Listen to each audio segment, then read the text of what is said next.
안녕하십니까. 거꾸로 투자하는 쇼킹 부동산입니다. 역시 힘이 없다. 왜 그럴까 시작해 보겠습니다. 자, 5월 거래량이 정말 크게 급증을 했습니다. 서울 지역 5월 거래량이 2,899건이에요. 아직 거래 등록 가능한 기간이 한 달 정도 더 남았는데 4월에 3,633건은 가볍게 넘을 거라고 보여지고 있습니다. 자, 이 추세가 이어지면 5,000건도 넘을 수가 있을 것 같아요. 서울 지역 아파트 거래량 5,000건 전후라 해서 부동산 시장과 시장의 침체와 그리고 과열을 나눠드린다 말씀드렸는데, 지금 분위기로 보면은 이제 침체를 넘어서 과열 분위기로 넘어갈 수 있을 것 같습니다. 경기도 거래량도 비슷해요. 5월에 11,181건입니다. 4월에 13,000건이 등록됐는데, 그러면 이 추세 이어지면 1월 거래량까지 치고 올라갈 수 있을 것 같아요. 자, 주택 매매 시장 소비 심리 지수도 계속 상승 중에 있습니다. 한국부동산원의 아파트 매수 심리 지수도 지속적으로 상승하고 있거든요. 특히 5월 들어서면서 상승 추이가 더 많아지는 부분, 이것이 실제 거래량이 나타나고 있는 것 같습니다. 자, 수도권 아파트 등록 매물 수는 감소세가 지속이 되고 있는 것처럼 보여지고 있습니다. 자, 서울 지역 같은 경우는요, 일주일 전에 45,781건이었는데 이번 주에 45,066건으로 700건 가량 감소한 것으로 나타났습니다. 자, 경기도 지역도 똑같아요. 73,740건에서 72,325건으로 크게 감소한 모습이 나타나죠. 거래 증가에 따른 매물 감소 앞으로도 좀 지속이 될 것처럼 보여지고 있습니다. 자, 서울 지역의 매매 전세 불안 확산되는 모습이 나타나고 있습니다. 서울 지역 상승률이 0.1에서 0.11로 0.01%포인트 더 상승한 모습이 나타났습니다. 경기 지역도 0.32에서 0.36으로 올라간 상황이에요. 전세 가격은요, 서울 지역이 0.04의 안정된 흐름에서 0.06으로 상승한 모습이 나타나고 있습니다. 자치구별로 살펴보면은 서초 지역이 0.26%, 반포주공 1단지 1, 2, 4주구의 영향을 받아서 크게 올라간 모습이 나타나고 있습니다. 자, 그러면은 실제 거래량과 한국부동산원 통계 그리고 심리지수까지 동반 상승하고 있는데, 실제 주요 아파트 가격이 올랐는지 한번 살펴보겠습니다. 자, 먼저 강남 재건축 호가부터 볼게요. 잠실조공 5단지하고 음마아파트, 서울아파트 가격 궁금하면 이 아파트 단지 가격을 살펴보라고 말씀드렸죠. 자, 이 강남 재건축의 상징성이 큰 잠실조공 5단지가요. 자, 5월 중순부터 가격이 좀 하락한 모습이 나타났습니다. 호가가 25억까지 갔다가 지난주에 24억까지 좀 소폭 떨어졌었죠. 이번 주에도 변동사항은 없었습니다.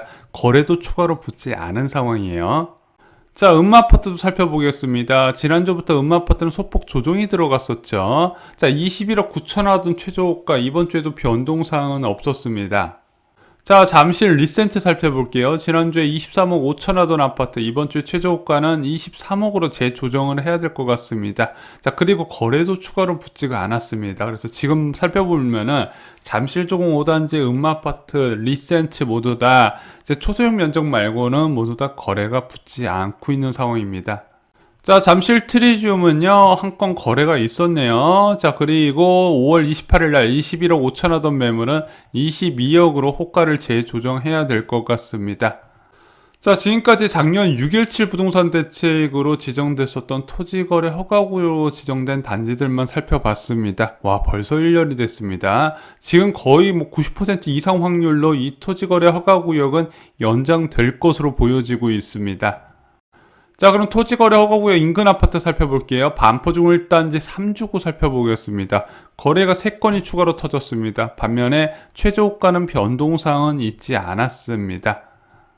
자, 반포자에도 살펴볼게요. 이번 주에 일단 등록된 거래는 없고요. 지난주에 28억 5천 하던 아파트 이번 주에 28억으로 호가가 조금 조정이 됐습니다.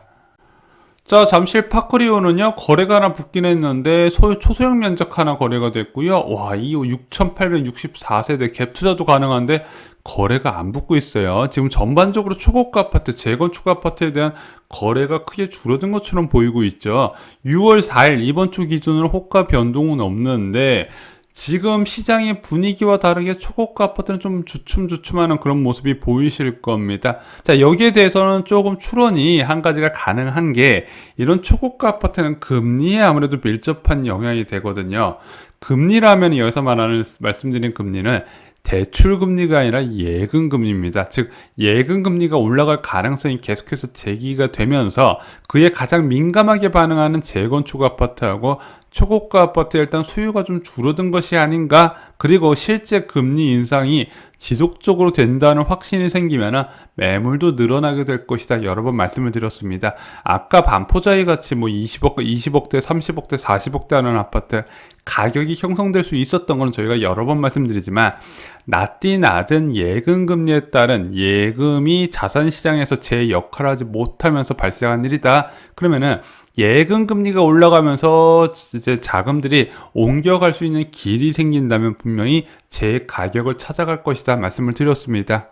자, 이제 방이동 코롱 아파트 살펴보겠습니다. 거래가 한 건 붙었습니다. 14억 9천에 붙었네요. 자, 그리고 지난주 최저호가 15억 5천에서 변동사항은 있지 않았습니다. 매물도 적고 거래도 이제 매수자도 좀 많이 안 붙고 서로 관망세가 짙어지는 아파트 단지예요. 그래 위례 24단지 보겠습니다. 전용 59제곱미터 14억에 누가 샀네요. 그리고 5월 28일 날 기준으로 14억에 나왔던 매물은 이번 주에 13억 9천으로 조금 조정이 된 것처럼 보이고 있습니다. 근데 여기는 계속 13억 9천에서 14억 왔다 갔다 지금 몇 달째 지속을 하고 있어요. 자, 지난 시세와 비교해 보겠습니다. 잠실조금 5단지 한 9천 정도 조정된 가격에서 변동사항은 없었고요.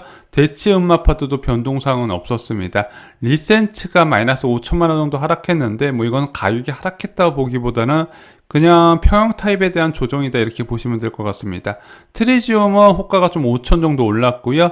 반포 중일단지 변동사항 없었지만 반포자이는 5천만 원 정도 최저 금매물 가격이 조정이 있었습니다. 파크리오 변동 없었고 방이동 코롱 아파트 변동 없었으며 위례 24단지도 1,000만 원 조정이 됐습니다. 시장 분위기는 굉장히 좀 뜨거워질 조짐이 보이고 있는데요. 의외로 투자 수요 유입이 많은 초고가 아파트나 재건축 아파트 단지는 그렇게 거래가 많이 붙지 않는 현상이 나타나고 있습니다. 자, 왜 그런지 좀 한번 살펴볼게요. 자, 왜 가장 꼭대기에 있는 아파트들이 실제 시세는 뜨거워 보이지 않을까요? 전 개인적으로 좀 규제가 효과를 보이지 않냐 이렇게 생각이 들고 있습니다. 먼저 다주택자 유입 차단이 잘 이루어지고 있다는 거죠. 아무래도 주택시장은요, 집 한 채 있는 사람이 더 사는 것이 좀 문제되는 경우가 많거든요. 무주택자보다는 자금 여력이 더 많으니까요. 자, 그런데 이 다주택자 유입 어떻게 차단됐죠? 다주택자 취득세 중과가 되면서 저는 한 80% 차단됐다고 보고 있습니다. 왜? 이제 규제 지역의 2주택자부터 무려 8%, 3주택 이상자는 12% 때리다 보니까 이제 쉽게 접근을 못 하는 거죠. 또한 9억 이제 공시가격 6억 이하 아파트에 많이 접근됐었던 아파트 임대사업자 제도가 폐지가 됐고 양도세 중과 제도가 확산이 됐습니다. 여기서 투자자 유입이 많이 차단이 됐었는데 그동안에 이거에 빈틈을 노리고 오는 투자자가 있었어요. 무주택 갭 투자라 해서 나는 전세 살면서 초고가 아파트 한 채 사는 사람이 있었습니다. 내가 가진 자산의 2~3배 레버리지를 끌어서. 자, 그런데 이때 전세 보증금 말고도 신용대출을 많이 끌어서 활용을 했었는데 지금 1억 초과 신용대출 차주에 대한 주택 매입이 제한되다 보니까 그 부분도 좀 효과가 나타난 것 같습니다. 그래서 부동산 시장이 빠르게 좋아지는 분위기가 나옴에도 불구하고 초고가 아파트의 거래가 정말로 적게 붙고 있죠.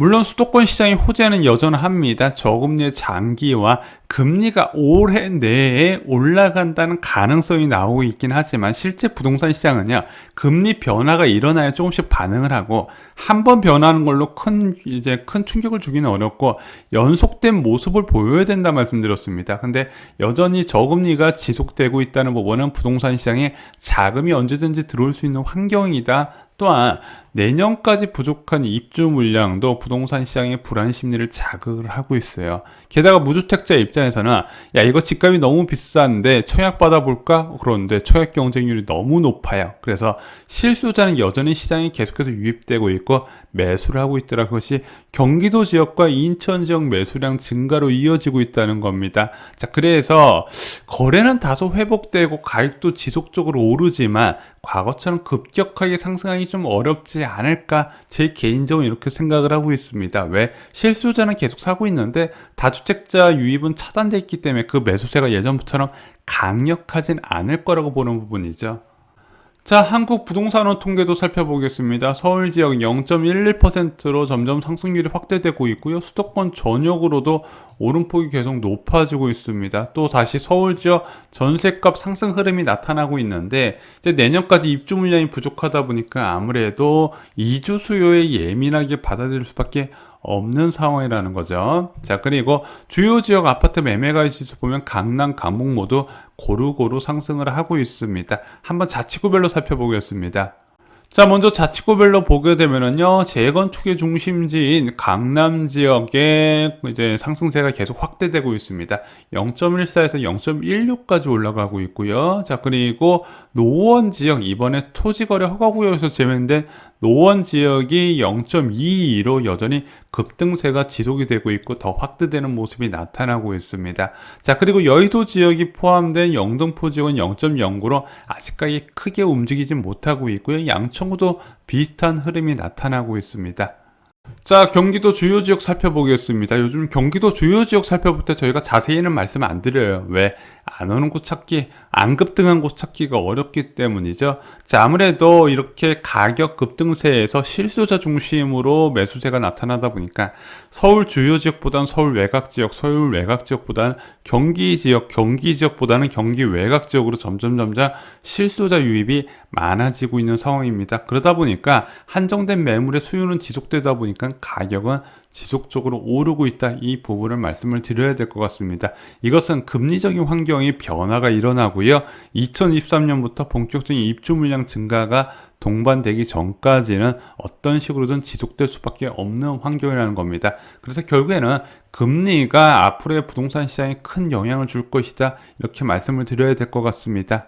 자, 수도권 아파트 거래량과 한국 부동산원 통계에서도요, 부동산 시장이 좀 반전되는 모습, 그동안의 침체를 벗어나는 모습이 좀 나타나고 있습니다. 자, 그런데 지금 초고가 아파트에서도 나타나고 있긴 하지만 지금 투자 수요 유입 제한으로 과거처럼 과열 정도의 심각한 급등이 나타날까?